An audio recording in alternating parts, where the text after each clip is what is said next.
What's up guys, Syiler here, and we are back with another 10-man Throne of Thunder normal solo video, and we've killed Jinrock, so we're on to the second boss, Horridon.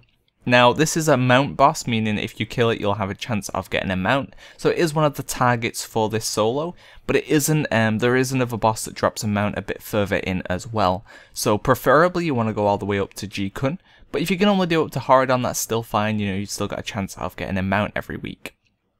So first of all, we have the trash coming up to Horridon. You'll have this kind of gauntlet-esque bridge that'll try and throw you off by pushing you to one side, and if you touch any of these blue pillars as well, they'll knock you backwards as well. So you've got a lot of potential of being knocked off.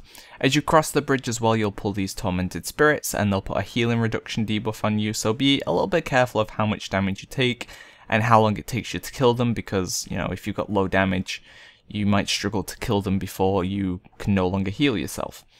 We're gonna cross the bridge again. This is the same thing. It's gonna push you it's gonna push you backwards. Try and hug one side, and if you do it properly, you should avoid pulling one of the sides of tormented spirits completely. They do have an aggro range, and you can kind of avoid that a little bit as well. Then we're going to pull the mini-boss. He isn't too much of a threat. He put Storm Cloud on you, but that was a big deal when you were in a raid, because it would cause you to deal AoE damage, and, you know, you'd want to get out the raid. But as you're on your own, isn't too much of a deal, so we're good. And now we're on to the second boss. As I said, this does have a chance of dropping a mount. Looks kind of similar to the boss itself, so it's quite a cool looking mount. And, except it doesn't have the kind of like jet boosters on the side. I'm not even sure what they are. I guess the like siege weapons or something, but yeah, it doesn't have those, but it's very similar looking in terms of colour and the armour, so it's quite cool. So Horridon is, I'd say he's a semi-difficult fight to solo. In the beginning, it's up to you how you deal with cooldowns. Basically, he has sort of 8 million HP, but as you go through each gate and get him to charge the gate, his armour will be reduced and he'll take more damage. So in the beginning, you're going to be doing like, you'll still do 100% damage to him, but he'll take more as the fight goes along, basically. So you could save cooldowns for a little bit further on, but I choose to pop all mine in the beginning just to make things easier. And then you want to walk towards the first gate, which is kind of like the orange looking gate. Ads will spawn, and you want to get them dealt with as quickly as possible. Just, you know, AoE them down, cleave, whatever, multi-dot, whatever it is that you need to do to deal with them. I'd recommend killing them off as fast as possible. They begin to, you know, some of them put out debuffs, some of them are going to put like the sand on the ground, so it's stuff that you don't really want to deal with, and you want to get rid of them as quickly as possible. There's no real benefit to keeping them alive, so I just cleave off the boss and get them killed, as quickly as possible.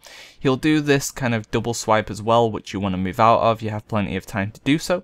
It just reduces the damage you're going to take overall, and what makes this fight difficult I'll talk about in a second, but as soon as you see a Dinomancer, just kill it, interrupt it as soon as it starts doing Dinomend, and then it'll drop an orb. You want to click the orb, and you'll force Horridon to charge into the gate. That's where the gate will close, the ads will stop spawning from that gate in particular, and he'll take more damage. So, gates are good, you want to get them closed as quickly as possible. He'll also put a puncture on you, the boss will, which will stack. It has like a 2-minute duration, and it will cause you to lose, it's either 10 or 20% armor per stack. So after a while, sorry, you're going to take more damage per stack, sorry. So after a while, or is it armor? It's one of the two, either way, it causes you to take more damage either way. So the more stacks you get, the more damage he's going to be dealing to you, which makes the fight kind of a bit timed. I've tried resetting the stacks, and it isn't easy. There's no real way to kite him around long enough to get rid of them. If you're, you know, a class that has a lot of mobility, you might be able to reset the stacks and just kite him around, but I couldn't. Even in Ghost Wolf form, I didn't have enough speed to outrange him. So as you see this time, this green gate's been opened on the left hand side, but I've taken him all the way over to the Armory gate on the opposite side. The reason for this is I get a little bit more free damage on him, and by the time the ads get here, they've kind of like, there's quite a lot of them spawned, so it basically just gives me a longer time of just, you know, being able to manage the mechanics better. And they have to run right across the room to be able to do anything, so it just gives you more breathing room, I guess. I tried I tried tanking them right outside the gate, and I just kind of got a little bit overwhelmed by ads, and it made things a bit more of a cluster.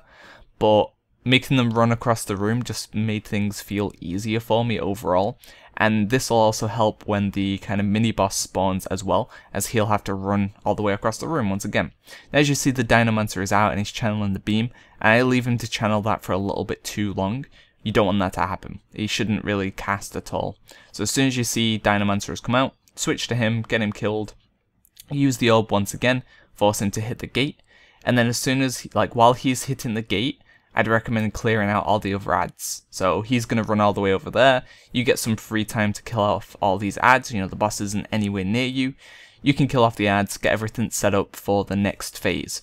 So now you're going to be doing a lot of damage to Horridon. You've made him go through 2 gates. You're going to be hitting him pretty damn hard. So this is where you want to start to look to have CDs back up. So for example, my Fire Elemental's back up. It's been, you know, like a long encounter. And everything's good to go. I think I actually maybe saved my Fire Elemental. I'm not too sure. I can't remember. I'm not too sure if I popped it or not. I think I actually saved it for this point in the fight, just so that I'd have more damage to go. But either way, I've got Fire Elemental back up. I've got my, you know, Ascendants. I've got my Spirit Wolves. I've got everything I need. So I'm just going to tunnel the boss. Now, when he hits 20%, you're going to spawn, or is it 25%? You're going to spawn the mini boss. He's going to pop down, and he's going to start doing a lot of damage to you. So this is kind of the... You could continue to do the fight normally and keep Horridon at like 30% HP and, you know, clear out all the gates and kill off the mini boss first and whatever, but you're going to take way too many stacks of Puncher. So I would recommend this kind of burst strategy where you just kind of get him to about 30%, pop everything and burst him as quickly as possible. Use your defensives, you know, use anything that you've got and basically just try and get him dealt with, because, you know, it's going to make things easier. So that is Horridon dealt with, and look out for more of these videos coming soon. Thanks for watching, guys. See ya.